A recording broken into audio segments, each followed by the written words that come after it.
Jimena Proaño nos va a dar una demostración de esta técnica milenaria del acordelado, con la cual confeccionan sus artículos cerámicos el pueblo Shuar de la Amazonía del Ecuador. Jimena, coméntame, ¿cómo hacen, cómo encuentran esta arcilla? ¿Quiénes son los alfareros o alfareras de este milenario pueblo Shuar de esta Amazonía hermosa del Ecuador? Dice la leyenda que el dios Munki enseñó a las mujeres del grupo étnico Shuar a trabajar con el barro. Se cuenta que el dios escupió un poco de tierra y saliva en las manos de una joven mujer, enseñándole las técnicas tanto del modelado como la quema de los objetos producidos con esta arcilla. La materia prima para fabricar utensilios y recipientes en su lengua nativa se denomina nugui, pero encontrar arcilla apropiada no es fácil, y para determinar si es buena, prueban su sabor. Este debe ser ácido como el del limón. Las mujeres alfareras shuaras muchas veces deben caminar varias horas para encontrar la arcilla requerida. Una vez recolectada, regresan a sus casas llevándolas envueltas en hojas en una shigra o canasta. Para impedir que la arcilla se seque, muchas veces la mantienen entre hierbas húmedas. Antes de empezar el trabajo del amasado, quitan las impurezas orgánicas e inorgánicas, ya sean hierbitas o piedras que pueda tener la arcilla, ¿no?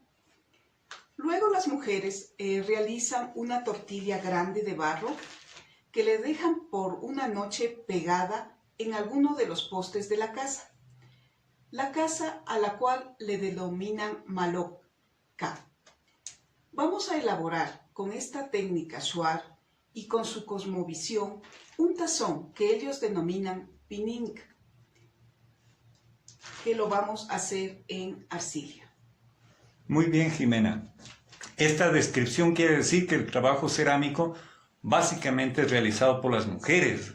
Sí, el trabajo cerámico a la alfarería se dedica especialmente la mujer, ¿no? Qué interesante, porque acá vemos, puede haber una división por género dentro del trabajo, pero además toda esa visión mitológica que le da este contenido a este trabajo de la alfarería, de la cerámica shuara.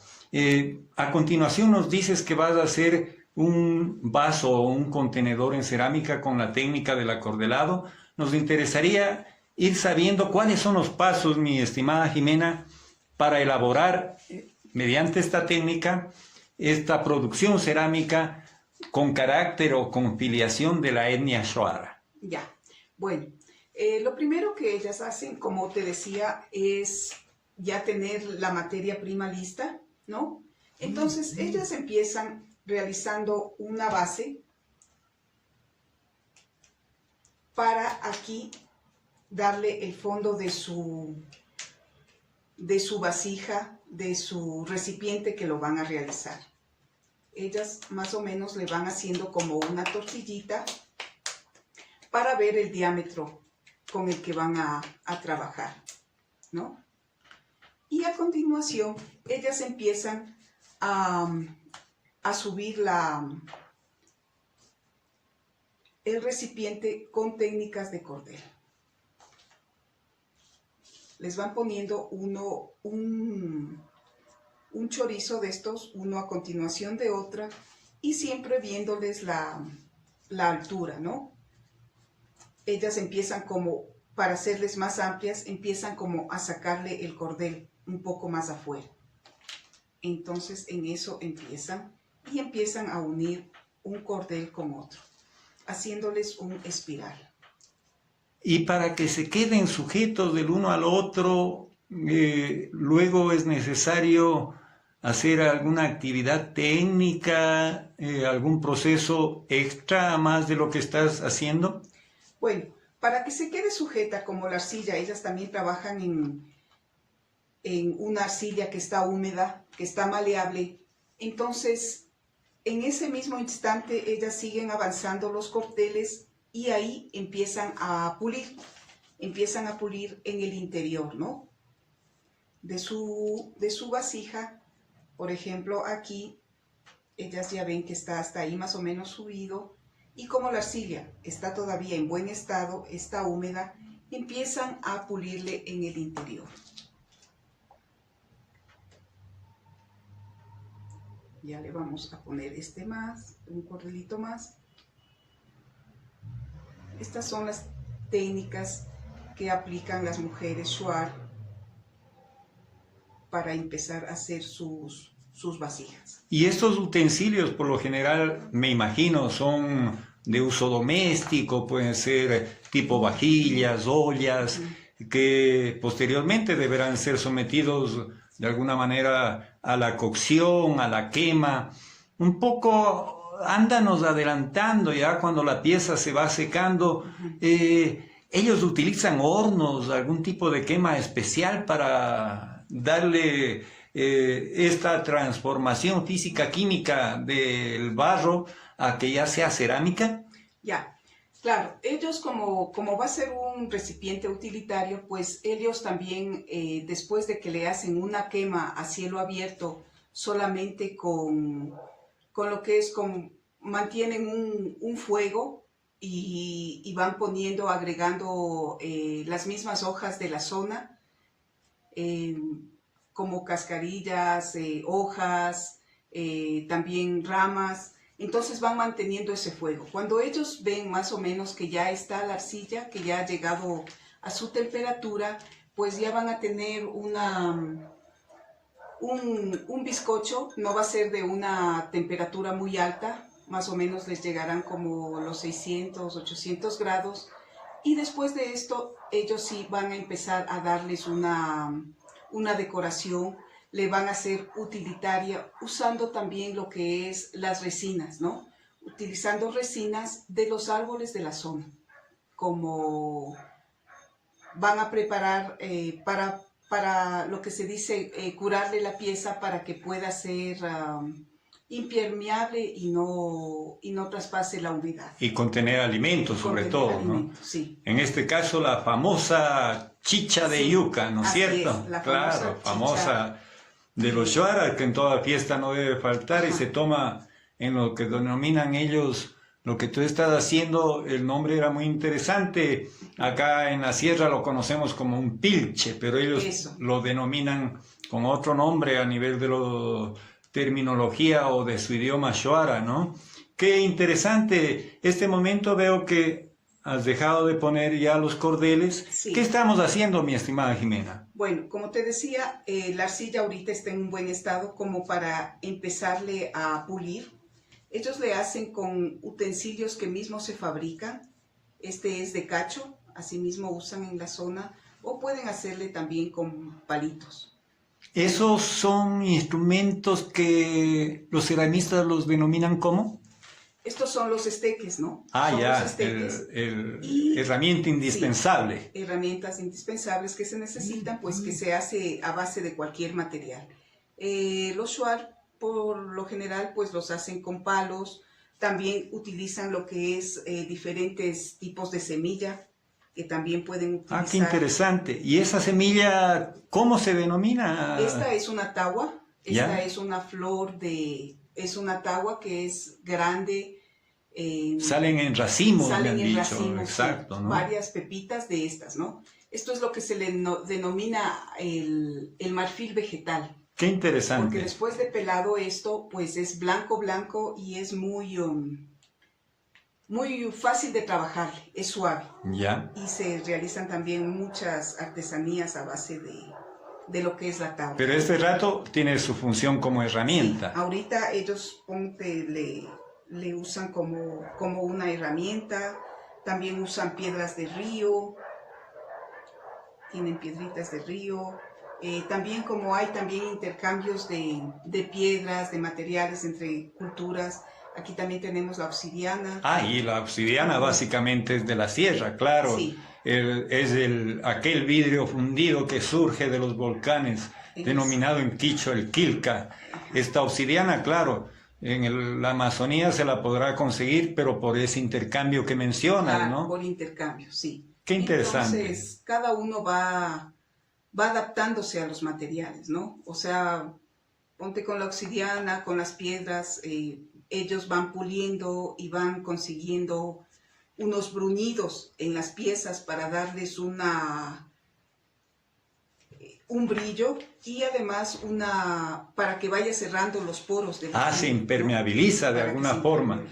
Entonces esto ya es parte de una ciencia y de una tecnología cerámica que tiene un alto grado de desarrollo, de conocimiento, porque en función de esto son testimonios que desde la antigüedad los encontramos. Por ejemplo, a nivel arqueológico, una de la mayor cantidad de evidencias que asoman a más de las líticas o que son realizadas en piedra es la cerámica. Y básicamente, en función de esta cerámica y su tipología, los arqueólogos datan de qué época más o menos fue, por ejemplo, la cultura Caranti, Cañari. La cerámica es muy importante e interesante como un marcador cultural de la evolución de estos pueblos, mi estimada Jimena. Veo que igual conforme vas alisando, ¿no es cierto?, por la parte de adentro, la parte de afuera también se alisa o queda así. Ellos también le alisan la parte de afuera. Yo, como para relacionarle con mi trabajo, que me baso también en las culturas precolombinas, a mí me gusta dejar visto también en ciertas partes los rollos, como en esa pieza que tengo aquí.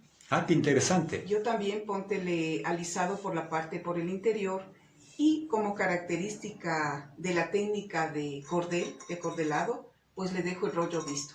Y estas piezas también vienen siendo utilitarias. Luego yo le esmalto por adentro para que contenga alimentos, puede ser para ensalada o contenga algún líquidos, ¿no? Agua.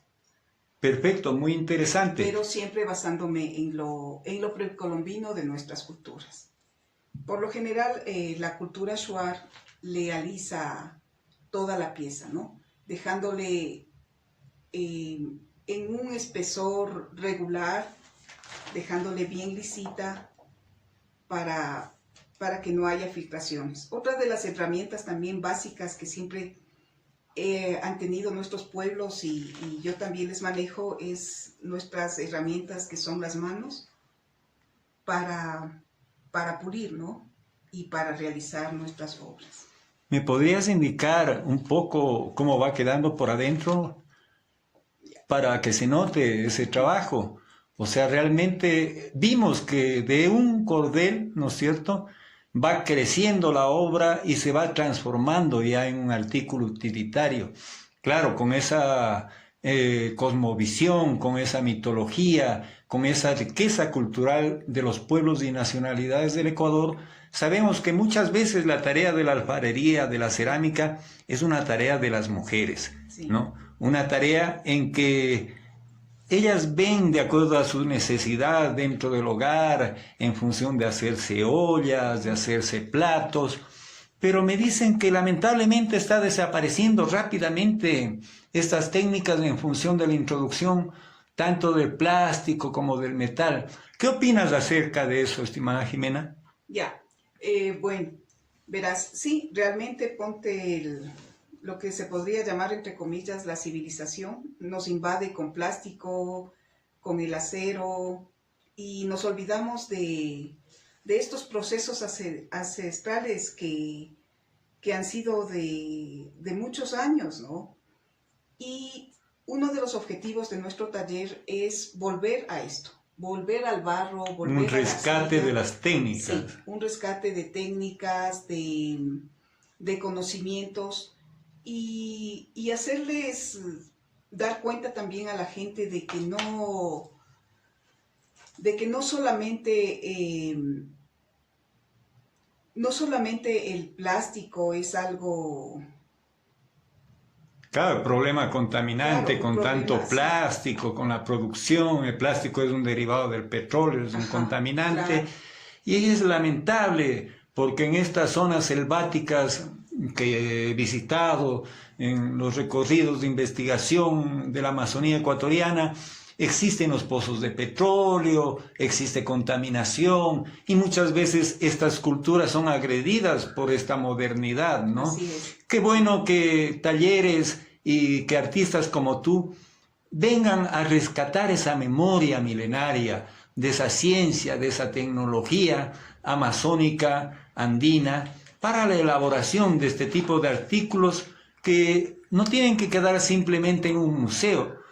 Actualmente veo que hay una nueva tendencia de desechar lo plástico, porque la gente, las nuevas generaciones saben que es tan perjudicial, los océanos contaminados, las selvas contaminadas, con este tipo de producto. A veces hay plástico desechable que lo utilizan un plato una vez y lo tiran, pero se tarda en degradar 500, 600 años, y realmente es un obstáculo, y más en estas zonas prístinas de la Amazonía ecuatoriana. ¿Tú qué recomendarías para la gente que le interesa seguir un taller de este tipo basado en estas antiguas técnicas? Bueno, yo creo que hay mucha gente interesada en seguir estas técnicas porque también la gente se da cuenta del daño que hacen al medio ambiente con todo lo que es plástico, acero, y retomar posesionarnos con este tipo de trabajos, con este tipo de material que es tan noble, y realmente darnos cuenta de que nosotros podemos realizar nuestros propios trabajos, nuestras propias vajillas, y dejarle como a un lado lo que a veces también en algunos pueblos también ya se ha superado, que aunque sea un material, no es tan duradero, pero nosotros en nuestro taller, como ya tenemos otros insumos, otras técnicas de quema más largas, ya le podemos dar una mayor durabilidad, mayor resistencia, pero sin olvidarnos de nuestros pueblos, ¿no? Y también siempre manteniendo una conexión con estos pueblos para también ayudarles en lo que es las técnicas y la incorporación de nuevos tipos de quemas, o para que sean sus piezas más duraderas. Perfecto, o sea, estaríamos utilizando las técnicas ancestrales, pero implementando tecnología moderna para que este tipo de cerámica, sobre todo utilitaria, tenga una mayor duración, tenga unos mejores acabados, pero sin perder ese sentido de ser elaborado por esas hábiles manos de las mujeres shuaras, ¿no? Así es, así es. Y mira, tus manos son la mejor herramienta. Veo que vas construyendo simétricamente, y lo que veíamos de ese barro amorfo va tomando forma, esa arcilla, vemos que se va transformando. Acá interviene esa magia de los 4 elementos, del agua, el fuego, la tierra, el aire, y eso en la cosmovisión de nuestros pueblos y nacionalidades es muy apreciado. Y además, yo creo que a nivel internacional, este tipo de manifestaciones artesanales que demuestran la cultura de estos pueblos milenarios, de su necesidad de pronto de ser promocionada, difundida, tú como mujer estarías dispuesta a brindar ese apoyo, ese asesoramiento técnico, esa retroalimentación con estas comunidades amazónicas shuaras? Claro, claro, o sea, yo pienso que en eso se da la solidaridad entre mujeres, ¿no? En el apoyarse, en estar junto a ellas, y realmente yo pienso que como mujer tenemos otro punto de vista. Tenemos un poco la creatividad diferente, y yo creo que vamos entre mujeres por el mismo camino. Es lo que se denomina el empoderamiento femenino, esa solidaridad de género que tiene que ir fortaleciéndose día a día, desde luego, porque pensamos que si uno lucha por una equidad, en este caso por la causa feminista, por esta equidad entre los géneros, esto es a todo nivel, desde los profesionales hasta las mujeres artesanas, que pueden mejorar su sistema de vida. Yo veo que estas piezas, por ejemplo, de la Amazonía, denominadas mucahuas, confeccionadas por otro grupo étnico denominado los quichuas de la Amazonía, que son los canelos, que son los quijos, se venden muy bien, tienen una muy buena salida. Hay organismos no gubernamentales que les apoyan en estos procesos de producción, en estos procesos de comercialización, y por ende estas economías que básicamente son economías agrícolas y también de recolección, de cacería, estamos hablando de pueblos que viven en la selva, se vayan incorporando a un progreso acorde a su medio ambiente, sin agredirlo. Qué interesante, porque yo sé que a veces las quemas que se realizan se pierde la mitad de la producción en una quema porque no es una quema controlada. En este caso, ustedes asesorarían técnicamente también para quemas más controladas, utilizando, por ejemplo, ¿qué tipo de horno, mi querida Jimena? Bueno, nosotros aquí utilizamos el horno eléctrico, ¿no? Ahí podemos verlo, el horno del taller Génesis, automático, eléctrico y además con una gran capacidad de contenido para quemas, ¿no? Eso, sí. Entonces, ponte, nosotros, bueno, ayudaríamos con lo que es el horno, que es eléctrico, pero también en los procesos de manejo de arcillas, ¿no? De materiales para que tengan una mayor resistencia y una mayor durabilidad. Formulación de pastas, sí, claro. Formulación de pastas. Porque esa arcilla amazónica es muy buena, de muy buena calidad, muy plástica, pero a veces hay que incorporarle ya sea algún otro elemento para mejorar la calidad de la misma, desde luego, ¿no? Claro. Entonces, a más alta temperatura, tu horno, por ejemplo, en el horno eléctrico, ¿hasta qué temperatura se quema? Este quema hasta 1050, la pasta esta terracota, ¿no? Y también podríamos quemar hasta los 1200, pero lo que es grés. Ya. Para que tenga Esas son otro tipo de pastas. Otro tipo de pastas. Y básicamente en una quema al aire libre, por experiencia, un poco, por haber... yo sé que máximo unos 600, 700 grados, pero ya hay esta transformación del barro a la cerámica, ¿no es cierto? Sí, claro. Sí, en cielo abierto, pues sí se les daría como a unos 700, 800 grados. Pero ya también... Yo pienso que también cada ceramista ya va cogiendo mayor experiencia en su horno, ya sea el convencional o para que puedan ir la parte en la quema mejorando, ¿no? Perfecto. Mejorando.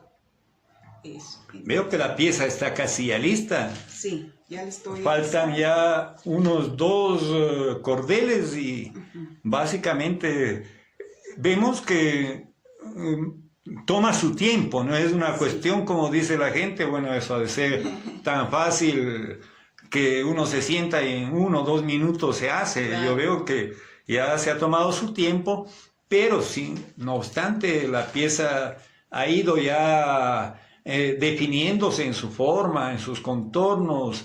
El efecto que me mostrabas de la pieza anterior quemada es muy interesante, que le vemos en la parte de atrás tuya, le estoy observando, haciendo un enfoque, y claro, ya quemada esa terracota luce, ¿no? Claro. Y el copón que tienes de atrás, además, con esa técnica impresionante, sí. Porque vemos que has mantenido por afuera el efecto procesual del acordelado, y es un efecto estético agradable, que nos trae que esto es confeccionado a mano, y lo hecho a mano tiene un valor superior, yo creo, mucho más a lo hecho en serie y en máquinas, porque acá está esa parte humana y ese corazón de las mujeres de la Amazonía, y en este caso en tu obra, tu inspiración y tu formación, que es una formación tanto académica como en el trabajo de campo, ¿no? Claro, sí, así viene siendo, o sea... Claro, o sea, el trabajo también me gusta para como renombrar a la gente de que la gente tiene que aprender a apreciar lo que es hecho a mano, realmente. Sí toma su trabajo, toma su tiempo, Como te dije, también uno va poniendo su sentir, su sentimiento en cada pieza. Entonces es más tu vivencia, más tu mundo, ¿no? Lo pones tu sentimiento, tu alma, o sea, y se nota, uno entra al taller Génesis y observa tanta producción tuya, de tu compañero, de la gente que colabora, y vemos que cada vez hay nuevas ideas, cada vez sacan nueva producción. Básicamente a mí me ha impresionado, voy a meterme un poco en la toma y voy a mostrar, por ejemplo, estos artículos, que son artículos que hay que mencionar que Jimena también trabaja en el torno.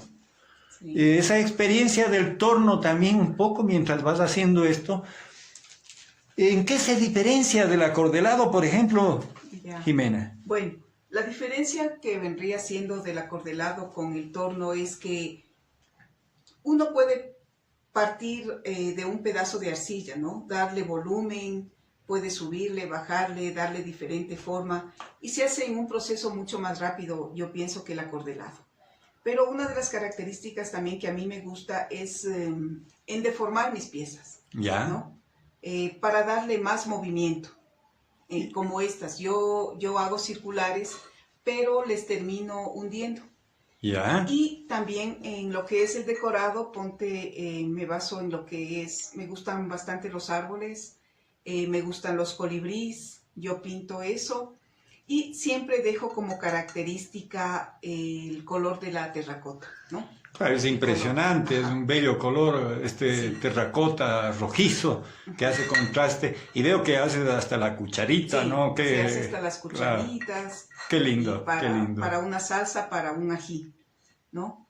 Esos modelos son en torno, luego deformados, ya cuando sale del torno. ¿Y cuál de las dos técnicas me dices que es más rápida, el torno o el acordelado? Yo pienso que el torno. El torno es más acordelado porque tienes la opción de producir más en serie. Vuelta el acordelado como que es un poco más de paciencia. Más de porque paciencia. Tú tienes que ir viendo cómo va subiendo, cómo se va modelando, cómo quieres dar los acabados. Como yo te digo, en este caso, pues le voy a dejar la pieza. Y algo que me mencionabas anteriormente, claro, estas culturas precolombinas no conocían, no manejaron el torno, fue introducido con el contacto europeo posteriormente, ¿no? Sí, fue producido, pero podríamos hablar de un tornito manual, ¿no? Que ellos siempre también como que trabajaban en una tablita y le daban movimiento. Girando, claro. Girando como sobre la misma arena, ¿no? Claro, por eso le van haciendo simétrico, claro. Para que le vaya facilitando. O sea, yo pienso que en los procesos uno va adecuando con qué quiere trabajar, ¿no? Perfecto. Cuáles son las opciones que te puede dar para ir desenvolviéndote mejor en tu trabajo. Pero acá tú completa todas las técnicas de acordelado, plancha, modelado, torno. Es en función de tu aprendizaje de tantos años. Sí, en función de eso. O sea, bueno, yo aquí aplico todas las técnicas. Hay técnicas a veces que mezclo técnicas de placas, rollos, y para sacar otras piezas más... Qué importante, ¿no? Más contemporáneas. Qué importante, porque eso de alguna forma quiere decir que esa mezcla nutre, enriquece a la pieza final. Y además, si es que estás dando talleres, sería importante describir, por ejemplo, qué es lo que la gente inicia o conoce al empezar un taller de cerámica contigo, con estas características de rescate de técnicas ancestrales, pero en función también con la tecnología moderna, con manejo de hornos, de tornos. Un poco, ¿cómo es esta situación? ¿Qué comienza uno a aprender primero?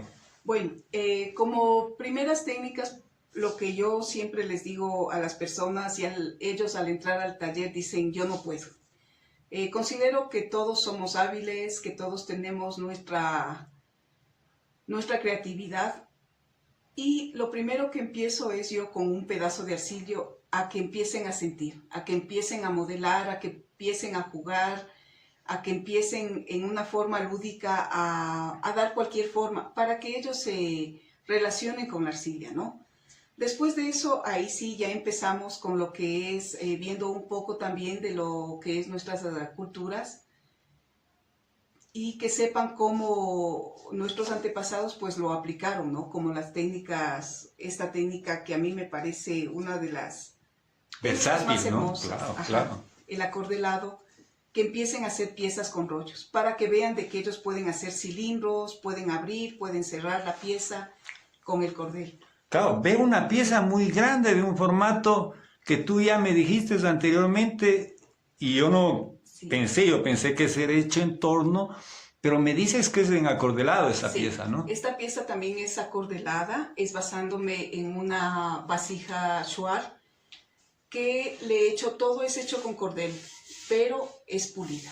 Entonces Todo es realmente uno puede hacer piezas de gran tamaño, ya unas ollas grandes, por ejemplo, ese podría ser un contenedor perfecto también Claro. para líquidos, para la mencionada chicha de yuca, Ajá. para esos, de pronto acopio de agua, porque a veces en Amazonía, a pesar de que llueve, uno debe tener por Claro, sí, el calor, ¿no es cierto? ajá. Una reserva de agua y la arcilla mantiene al agua, por más que el clima esté caliente, la mantiene fría, La tiene ¿no es cierto? fresca, sí, le mantiene fresca. Esas es las ventajas de la arcilla. Y además, ponte otra de las ventajas, cocinar en barro es diferente. El sabor es muy diferente, ¿no?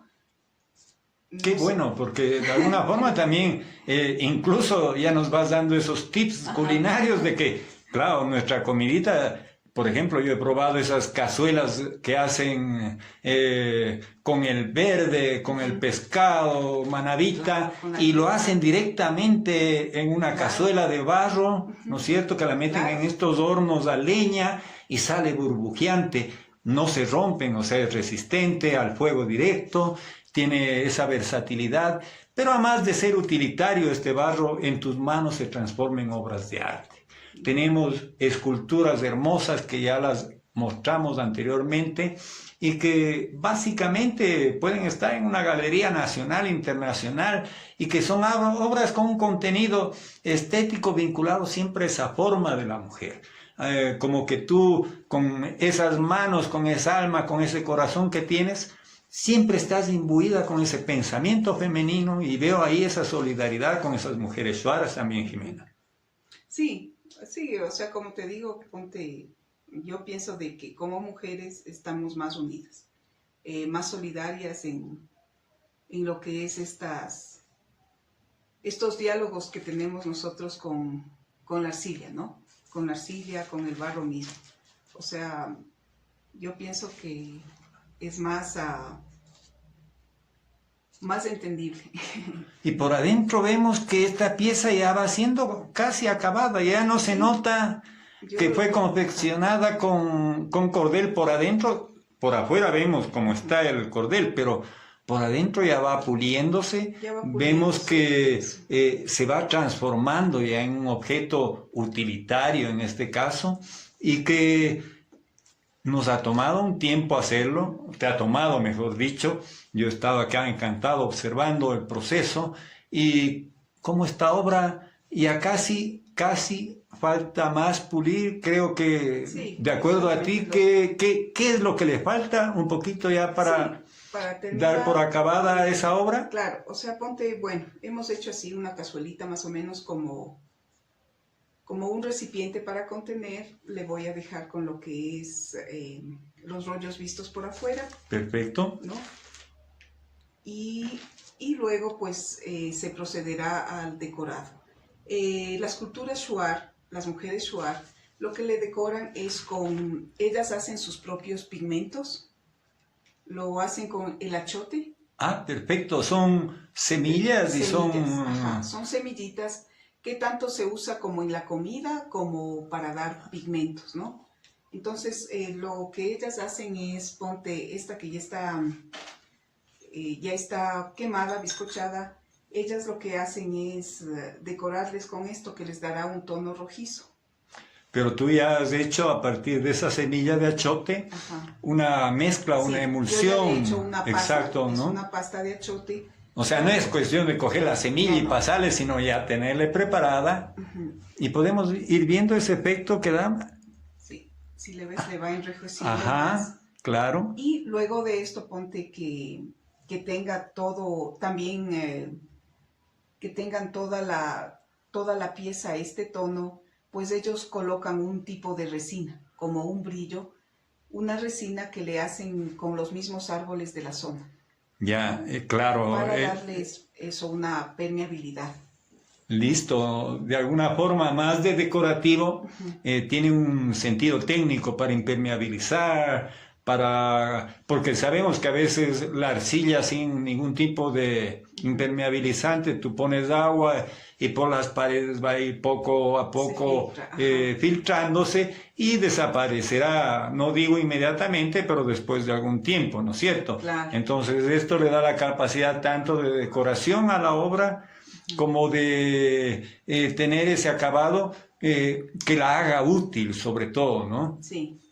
Y ponte, yo te digo, en las decoraciones también las mujeres shuar plasman todo su sentir, su sentimiento, hasta sus sueños, ¿no? Se basan bastante también al rato de decorar, lo que es lo que ella sueña, lo que ella siente. Perfecto, esa sensibilidad femenina que va de la mano con ese soñar, con ese summa causai o esa calidad de vida que no se necesita esa modernidad, esos avances tecnológicos tan grandes, sino estar en paz con uno mismo, con ese medio ambiente, con esa naturaleza, que yo invito a toda la gente a que visite estas regiones maravillosas de nuestro país en la Amazonía ecuatoriana y se ponga en contacto con estas mujeres productoras, ceramistas, alfareras shuaras.